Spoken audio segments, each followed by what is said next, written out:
Hello, beautiful people. Happy Wednesday. Today is Wednesday for me.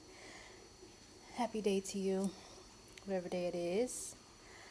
Welcome or welcome back. I am Andrea B, and I am joining you today with a very loud Dr. Pepper, Blackberry Dr. Pepper. This one is sugar free. I like this one. My husband doesn't. He prefers the sugary one. I like that one too, but we got this one because when we went to the store, they were out of the regular, so we just got the zero sugar. But we restocked on the regular one. He's really happy, but either way, that is what is in my old jam jar. Cheers. Boop.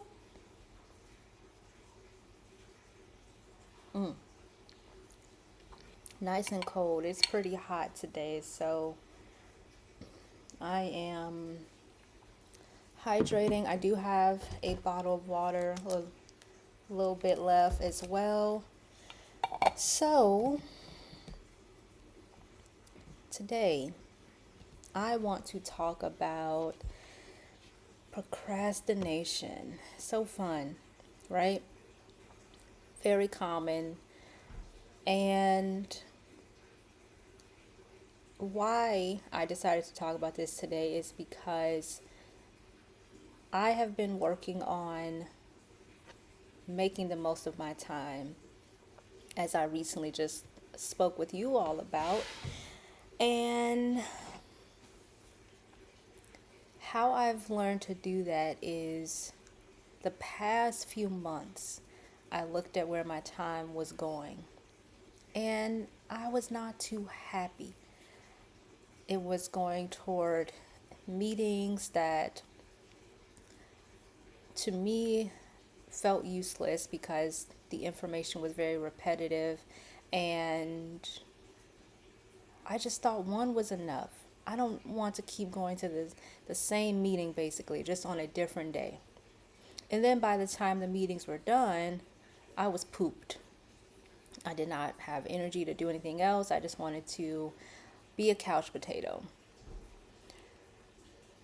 Then, as the day went on and evening came, I started to remember the things that I wanted to do the rest of the day. And by the time I remembered, I was just too pooped. I mentally was not there. And one example is I forgot that I wanted to do some stretching. And then I remembered because I was watching a YouTube video and a woman was vlogging and started stretching. And I said, oh, yeah, I wanted to do that too.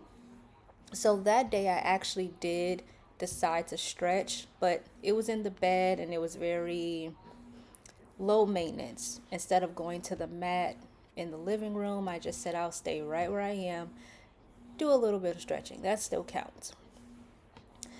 However, that's an example of when I actually did something, but there are many days, or there have been many days, where I just did not do the things that I wanted to do.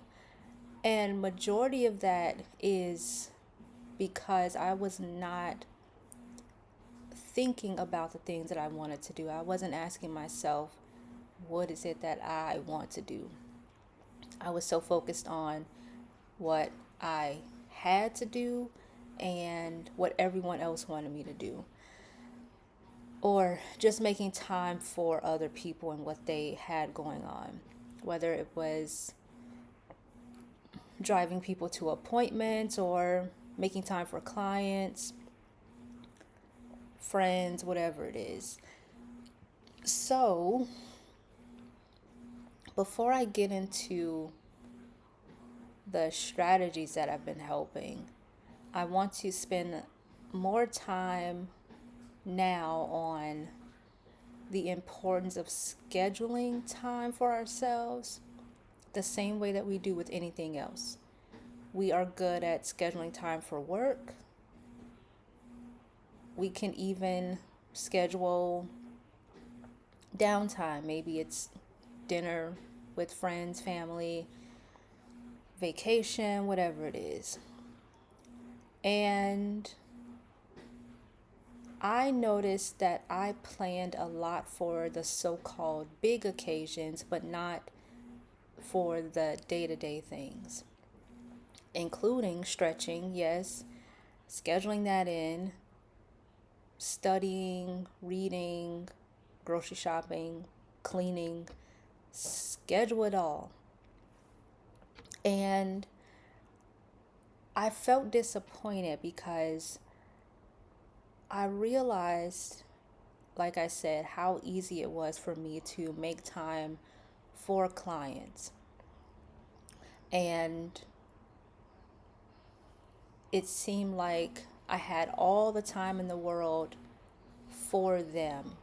So whenever you need me, I'm available, except those early mornings and the really late evenings. I do have some boundaries there, but most of the day my schedule was open unless I had an appointment that I had scheduled. And that disappointment was also matched with resentment because I mostly made time for working, cooking, and cleaning. And outside of that, I did not have capacity for much else. And I started to dread work and seeing clients. And even when I would see clients, I had to give myself that pep talk of, okay, you can do it. It's only an hour. Don't work too hard. Just use those basic skills. And then the hour would actually go by fast. But because I was so dreadful of it, it made me, it led to me resenting being a therapist entirely. My thoughts were, what's the point? Why am I even doing this work? Some clients they're not even ready for change, and I'm working harder than I need to try to support them. If they're not willing to do the work, I can be spending my time elsewhere. Those are some of the thoughts that I was having, and very angry. So,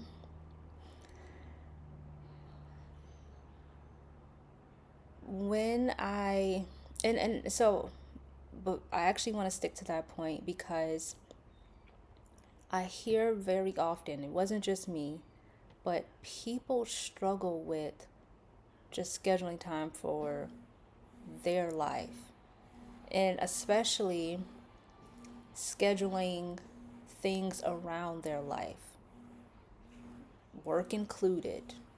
And if we are making things like work our entire existence and scheduling things around work, that will lead to that resentment. And we should not be allowing work and our bosses to dictate how our lives go. I know it's easier said than done. I'm not telling you to quit your job today and clear out your bank account. I know we need the money, and there should be boundaries. There should be limits because if you are doing everything that your boss is telling you to do for a paycheck and other rewards, what about showing up for yourself that same way? What are the rewards for scheduling and doing those tasks that you want to do for yourself the same way that you do for a job? That's the question that I had to ask myself to change my thinking. And I already had a lot of free time with my schedule because I don't work a 9 to 5. I can choose my own schedule. That's what I love about my current job. And not just being a therapist, but the practice I work for. I get to choose my own hours. So I love that flexibility. And now, one strategy that I've implemented is using my calendar. Now, I won't say just started implementing it because I was using it to keep track of all those meetings I had and my clients.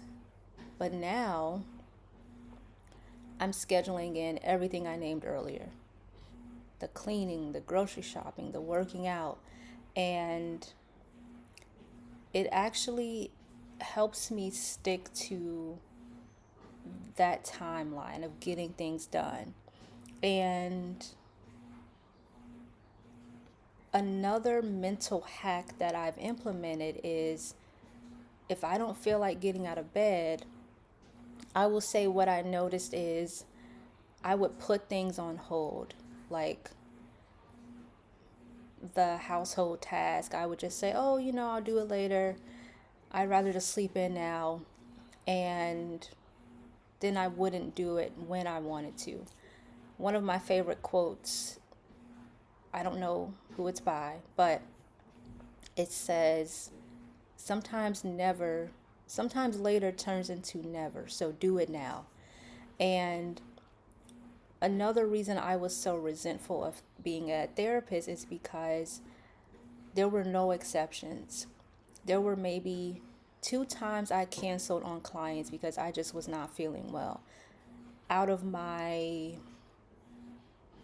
5 years of being a therapist, only canceled twice because I did not allow myself to cancel. And most of that was because of finances, convincing myself that I cannot afford to cancel. So that's where the pep talk came in. It's only an hour, then you're done. No more clients for the day or maybe the rest of the week, so just keep holding on. And I was pretty much able to get myself out of bed. Even when I would take a nap, as soon as that alarm goes off, I'm jumping up, getting out of bed because I knew that I was expected to show up for my clients. And just think about the days where clients would maybe cancel last minute or no call, no show. But I couldn't be too mad because, or I could have, but you catch my drift. I wasn't too mad about it because I'm thinking, well, if they cancel, I'll just use this time for myself, go back to sleep or whatever I want to do. But I had to think of other things that are also very important to me, other than just being a therapist and making money.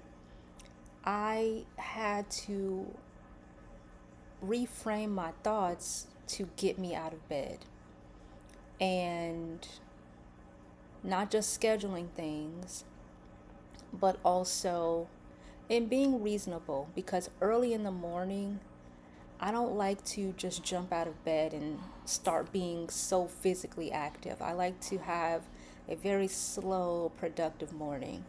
So that may look like prayer, meditation, light stretching. And today was actually a little different. I actually felt like stretching and transitioning into my workout with some weights. But typically, I don't like to just wake up and jump into my workout. I need that slow transition. But having things on the schedule and reminding myself that, okay, this is very important to me, so let's do it now. And if I want to shift things around, I can do that. And I actually did that yesterday. Instead of, I switched washing my hair and cleaning the bathroom, the time frames for those. But it allows for flexibility. It's my schedule, so I can shift things around when I want to. But the whole point is putting it on the schedule, making time for it. And because these things are important to me, I can actually look forward to doing it. And because I set my calendar, my schedule for the rest of this week and early into next week on Monday, I have the things written down that I want to get to. And so I can look, that's the washer making noise. So I'm mentally preparing myself for what's to come. It's on the schedule, and I'm telling myself, okay, tomorrow, this is what I'm looking forward to. I have these things on the to do list, and I go to bed knowing what that plan is. And so that also helps me because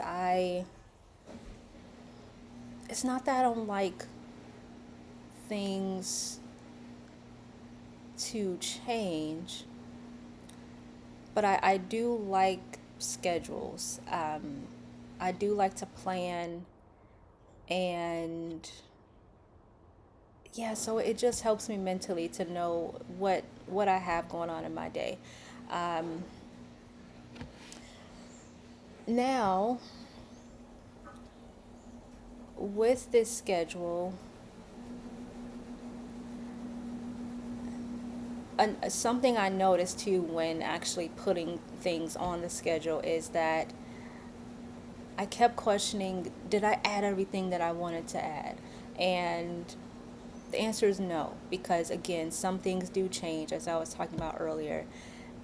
Not that much earlier, just a few seconds ago, but some things change. So I don't always add everything, but I add the things that are most important. So the rest of this week, each day, there is going to be some space for studying. There's going to be space for working out or stretching because those to me are non negotiables. And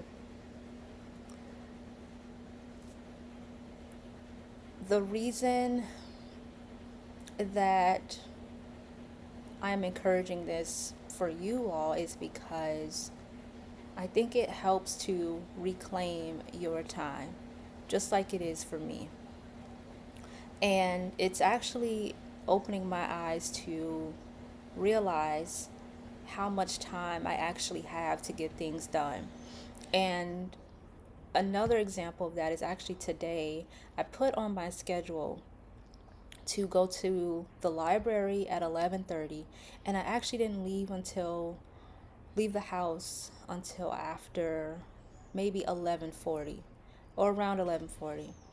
And at first my thought was, I am behind schedule. Oh no. And then I had to tell myself, it's okay. I'm still going. It's not about doing everything on the dot, because the reason I did not leave on time is I was cooking, and that's not a set time, obviously. And then taking a shower, I am not rushing my shower. I am going to take my time, and I didn't have to be at the library by a certain time.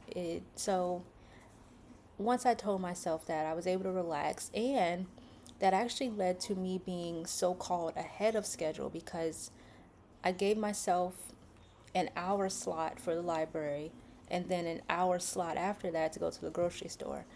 I actually got to the grocery store a little earlier than it said on the schedule, and I got home from the grocery store earlier than the schedule. So that's my point in having a schedule. Sometimes when you think you're running behind, you're actually on time and ahead of schedule. And this helps me to be accountable, especially with studying. Now, some people may say studying, I don't look forward to that. Usually not a preferred task for people. I will say I'm actually looking forward to studying these days because I want to learn the material. And because of the high importance that studying has in my life, I want to be accountable for showing up. So that goes back to putting it on the list, carving out time for it, and mentally preparing. And it's the same thing I would do with clients. For example, if I know I have a client in the evening, that means all day I'm mentally preparing myself and telling myself that I can relax, I can do all these things, but I got to be ready for that client at this time. And so it's the same with everything else that I've named.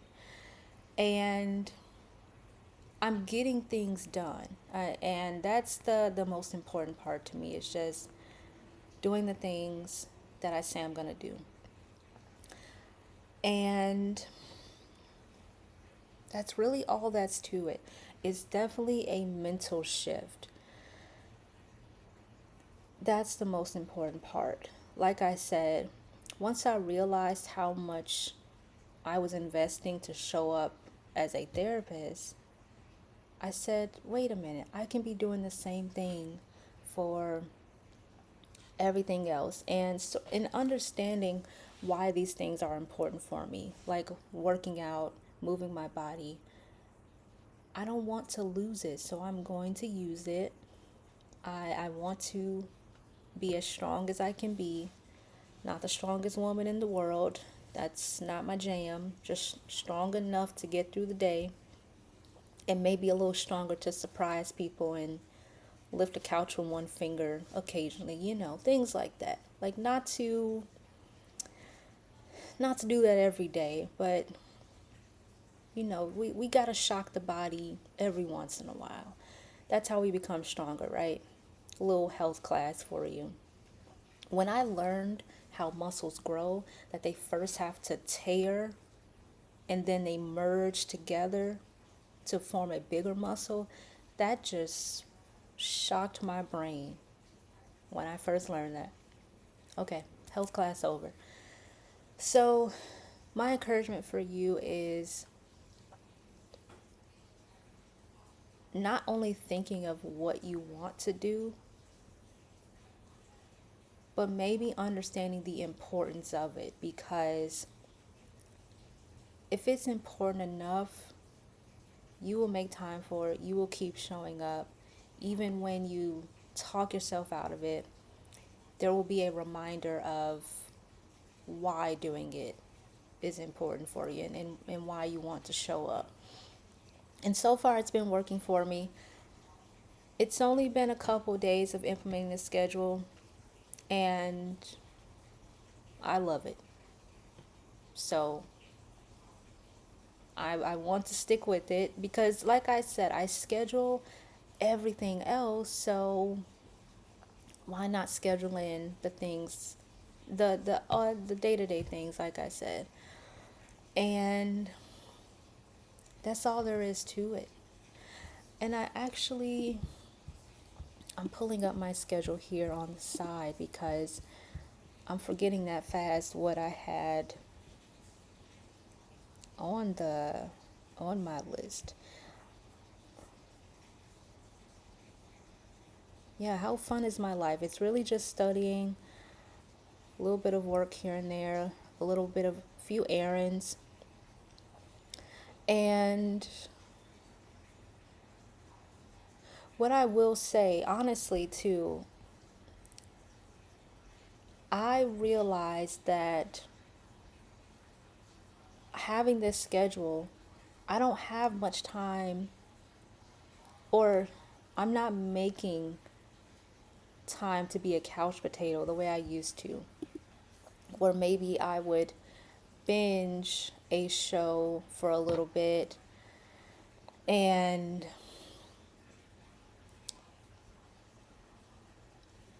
not that watching TV is a problem, but I'm actually looking forward to reading again.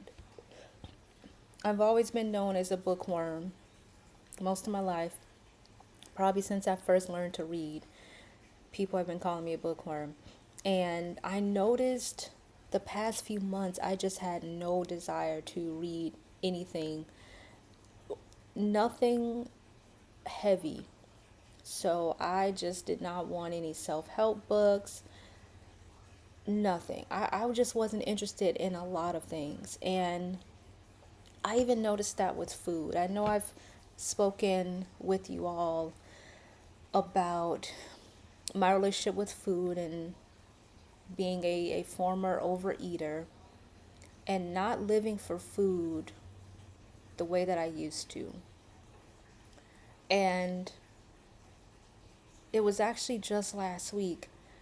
I was hungry, but everything I thought about, I just was not interested in. And that was a moment where I said, okay, I have to eat because I'm hungry. I don't feel like it, but I probably should. And that was actually scary for me because not looking forward to any food, I'm thinking, what the heck is life? I'm not used to this. This is very foreign to me. What is happening? And then I talked myself down and I said, it's not the end of the world. It'll be fine. The reason I'm sharing this is because not only was I not looking forward to any type of food, that also made me realize that there was something that I was needing and food could not fulfill it. And I didn't know what it was at the time, but I just knew I had to sit with that. I had to sit with not craving any food, not looking forward to eating, so that what I truly needed would come. And I believe mapping out a schedule actually is helping me discover what I really want and need. And today that led to me actually looking forward to reading again and the studying, the working out, all that stuff that is on my schedule. So that's why that's what I've been working on. I love it. And I encourage you all to do the same for yourself. An electronic calendar, even if there's a calendar you want to hang on your wall, refrigerator, whatever. Do it. Don't wait until that vacation for the end of the year. I hear people say it all the time. I have sick time and vacation days to use before they expire because they don't roll over to the next year. Well, don't wait. Something else that I'm talking to myself when I say that too, because when it came to clients, I was becoming burnt out, but not allowing myself to schedule a day off. I was waiting for vacations just like you. I wasn't asking to be sick. There were times though where I try to say, am I really not feeling that well? And I was feeling well enough to show up, just not enough to cancel. It wasn't that bad. But there were times where I was thinking, man, if this headache, if it gets any worse, I will cancel. I will do it. I just didn't want that to be the reason I had to cancel. But I say all this though because my desire to schedule my week in advance is because I know clients will ask me, are you available this day and time? And if I already know what I want to do and don't want to do, I can tell them no. But there were times where even if I did not feel like seeing clients and my schedule was wide open, I would still make time for them. And Nobody told me to do that but myself because I wanted to be there for them. But now my schedule is filled with life, what's important to me. And so I have no problem turning away clients, not just because I'm on vacation or I have this appointment, but because this is my time to just read my book or do some crocheting and mind my business. This is not my time to be your therapist. So see me later is the point. And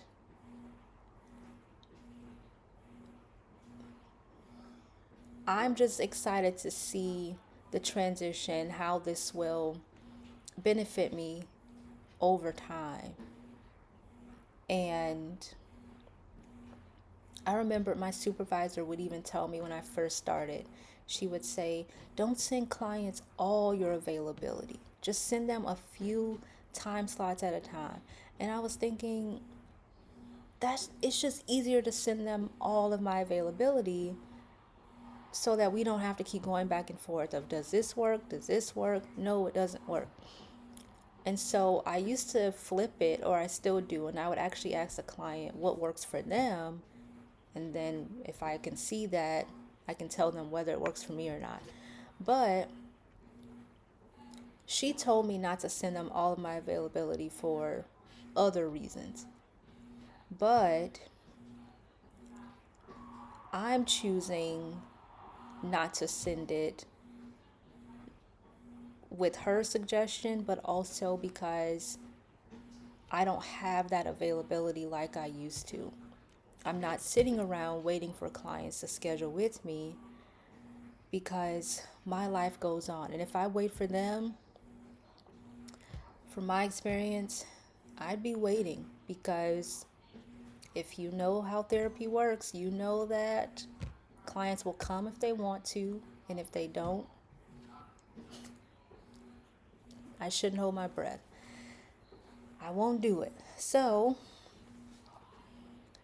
I am learning about myself and many of the roles that I fill, not just with work. So I hope this is helpful for you all. I hope that you are inspired to create a schedule for yourself. Don't wait for big vacations and occasions and holidays. Give yourself permission to take some time off. I love those memes on social media that says, my boss did not approve my PTO, but I'm already on the flight. Yes, I love it because the PTO request is just a courtesy. It's a, I'm letting you know that I won't be available whether you approve it or not. Just know I'm taking this vacation. There may be consequences depending on your job, but most jobs will approve you, at least from my experience. And so I hope this is encouraging for you all to not put the important things off for later. And if you do, at least have a concrete idea of what later looks like. And most importantly, prioritizing some rest because and another reason why I don't try to jam pack my schedule. I'm realistic with myself. Like today, the grocery store was after the grocery store, what's that? So I gave myself until 1:30, and then from 1:30 to 4, that's just whatever comes up. And then 4 o'clock is when I plan to study. I did it that way because I had a feeling I would not want to jump right into studying when getting home from the store. I accounted for possible traffic and allowing myself time to browse the store and have a little fun. I like shopping these days and seeing what's in there. So I allowed for that today. And why am I even sharing this? I go on tangents sometimes and forget my point. And two, I didn't even add laundry on today, but it had to get done. The doggone hamper was packed. So I said, let me do this today. You all get to hear the washer in the background. Thank you for enduring it. But that's just an example of the unexpected. Having clean clothes is important and a not so stuffed hamper. So I'm going to do the laundry. And what's the point in me bringing that up though? Oh, allowing for rest. Yes, because the schedule does not have to be jam packed, especially for you 9 to 5ers, you 12-hour shifters. I can only imagine what you all are going through. That's why I don't want that schedule. Or I want mine to look differently. Spending 12 hours and 8 hours at the same place doing the same thing. Lord, give them strength, because I didn't want that. That's why I prayed when I was applying for jobs during grad school. I prayed for a job that allows me to choose my own schedule and to work from home. And I got it. And I love it. I absolutely love it. So the people that have to commute, goodness, you all, strength. Lord, give them strength. Because that is time consuming. And I understand that you may not always want to grocery shop and cook and do all these things because you are just tired. Even though I don't have the schedule you do, there were times where after seeing one client, I'm just too tired, mentally drained because I was just burnt out. Like I said, burnout does not care what type of job you have and schedule you have. Burnout can happen for everyone. And so to prevent burnout, schedule some time for yourself, prioritize rest, prioritize the things that are fun, whatever that looks like for you. A little bit of work, lots of play. That's all. That's all that I encourage for you all. Make that time for yourself. Don't put things off too long, because you may look up and say, darn, I could have done this yesterday. I could have done this 5 years ago, 10 years ago. But I put it off. Don't wait for others to motivate you. Sometimes motivation doesn't come. It just comes with saying, all right, I'm going to do it. Maybe just suck it up is what I have to tell myself sometimes. And like when I'm doing the dishes, I'll tell myself, I don't feel like doing it, but I'm going to do it anyway. And I'm usually complaining while doing them. But guess what? It's getting done. And that's because I know things do not take as long as I may be convincing myself it will.